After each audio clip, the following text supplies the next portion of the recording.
നമസ്കാരം. കറൻസി വിപണികളിൽ ആധിപത്യം US ഡോളറിലാണെങ്കിലും ലോകത്തിലെ ഏറ്റവും മൂല്യമുള്ള കറൻസി കുവൈറ്റ് ദിനാറാണ്. 3.24 US നിലവിൽ ഒരു കുവൈറ്റ് ദിനാറിന്റെ മൂല്യം.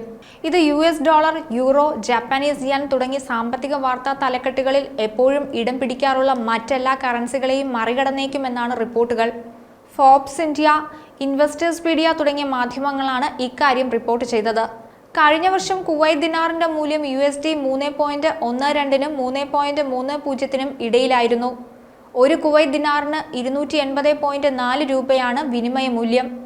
എണ്ണയെ അടിസ്ഥാനമാക്കിയുള്ള ശക്തമായ സമ്പദ് വ്യവസ്ഥയാണ് കുവൈറ്റിലേത്. കുവൈറ്റ് ദിനാറിന്റെ വിനിമയ മൂല്യത്തിന്റെ രഹസ്യവും അതുതന്നെയാണെന്ന് പറയാം. തൊഴിലില്ലായ്മ നിരക്ക് 2% മാത്രമാണ് കുവൈറ്റിലുള്ളത്. കുവൈറ്റ് ദിനാർ കഴിഞ്ഞാൽ ലോകത്തെ ഏറ്റവും ശക്തമായ കറൻസി ഉള്ളതും ഗൾഫ് മേഖലയിൽ തന്നെയാണ്. തൊട്ടു പിന്നാലെ $2.65 വിനിമയ മൂല്യമുള്ള ബഹ്റിൻ ദിനാർ, 2.60 US മൂല്യമുള്ള ഒമാനി റിയാൽ എന്നിവയാണ് ലോകത്തിലെ ഏറ്റവും മൂല്യമുള്ള കറൻസികൾ. 229.47 രൂപയാണ് ബഹ്റിൻ ദിനാറിന്റെ വിനിമയ മൂല്യം. ഒമാൻ റിയാലിൻ്റെതാവട്ടെ 224.72 രൂപയാണ്. ജോർദാനിയൻ ദിനാർ, ജിബ്രാൾട്ടർ പൗണ്ട്, ബ്രിട്ടീഷ് പൗണ്ട് എന്നിവയാണ് മൂല്യമേറിയ കറൻസികളുടെ കൂട്ടത്തിൽ ഇവയ്ക്ക് പിന്നാലെ വരുന്നത്. കഴിഞ്ഞ ഒരു വർഷമായി ബഹ്റിൻ ദിനാർ വിനിമയ മൂല്യത്തിന്റെ കാര്യത്തിൽ സ്ഥിരത പുലർത്തുന്നതായി റിപ്പോർട്ടിൽ പറയുന്നുണ്ട്. കറൻസിയുടെ മൂല്യത്തെ സ്വാധീനിക്കുന്ന ഘടകങ്ങളിൽ അതിന്റെ വിതരണം, പലിശ നിരക്കുകൾ, പണപ്പെരുപ്പം എന്നിവയാണ് പ്രധാനമായും പരിഗണിക്കപ്പെടുന്നത്.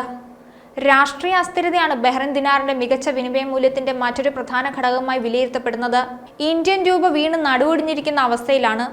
US ഡോളറുമായുള്ള വിനിമയത്തിൽ കനത്ത വിലയിടിവ് നേരിടുകയാണെങ്കിലും പല കറൻസികളെയും അപേക്ഷിച്ച് വളരെ മികച്ച നിലവാരം നിലനിർത്താൻ കഴിയുന്നത് രൂപയ്ക്കാണെന്നതുകൂടി പറയണം.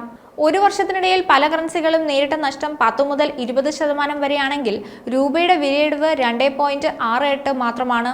കഴിഞ്ഞ വർഷത്തെ ആദ്യത്തെ 9 മാസങ്ങളിലും ഏറെക്കുറെ സ്ഥിരത പാലിച്ച രൂപയ്ക്ക് അവസാനമായപ്പോഴാണ് അടിതെറ്റി വീഴാൻ തുടങ്ങിയത്. അതിനു പിന്നിൽ പല കാരണങ്ങളുമുണ്ട്. അതിൽ ആദ്യത്തേത് US പ്രസിഡന്റ് സ്ഥാനത്തേക്ക് 20-ന് തിരിച്ചെത്തുന്ന ഡൊണാൾഡ് ട്രംപ് ആണ്. ട്രംപ് സ്വീകരിച്ചേക്കാവുന്ന ഇറക്കുമതി നയം സംബന്ധിച്ച ആശങ്ക മൂലം ഡോളറിനുണ്ടായിരിക്കുന്ന വർദ്ധിത ഡിമാൻഡാണ്. രണ്ടാമത്തതിലേക്ക് വന്നാൽ US കടപ്പത്രങ്ങളിൽ നിന്നുള്ള വരുമാനത്തിലെ 5%-ഓളമുള്ള വർധന. US ഫെഡറൽ റിസർവിന്റെ പലിശ ഇളവ് ഈ വർഷം ഒരു തവണ മാത്രമാകാനുള്ള സാധ്യതയാണ് മറ്റൊന്ന്. ക്രൂഡ് ഓയിൽ വില വർധന, ഓഹരി കടപ്പത്ര വിപണികളിൽ നിന്ന് പിൻവലിക്കപ്പെടുന്ന ഡോളറിന്റെ ഭീമമായ അളവ്, ഉയർന്ന പണപ്പെരുപ്പം തുടങ്ങിയവയാണ് മറ്റു കാരണങ്ങൾ. ഇത്ര പ്രതികൂലമായ സാഹചര്യത്തിലും രൂപയ്ക്ക് കാര്യമായ ക്ഷീണമേറ്റില്ല എന്നുള്ളത് ശ്രദ്ധേയമാണ്. ബ്രസീലിലെ കറൻസിക്കുണ്ടായ വിലയിടിവ് 20%-ആണ്. റഷ്യയുടെ റൂബിളിന് 18.6%-വും മെക്സിക്കോയുടെ പെസ്കോയ്ക്ക് 18%-വും വിലയിടിഞ്ഞിട്ടുണ്ട്. 11.6%-മാണ് ദക്ഷിണ കൊറിയയിലെ വോണിന് സംഭവിച്ച വില തകർച്ച. ജപ്പാന്റെ yen 10.3% താഴേക്ക് പോയി. സിംഗപ്പൂർ ഡോളർ, ഫിലിപ്പീൻസിന്റെ പെസോ, മലേഷ്യൻ റിജിറ്റ് എന്നിവയുടെ വിലയിടിവും രൂപയുടേതിനേക്കാൾ കൂടുതലാണെന്ന് പറയണം. മറ്റൊരു വീഡിയോയുമായി വീണ്ടും കാണാം. News desk, Eenadu Malayalam.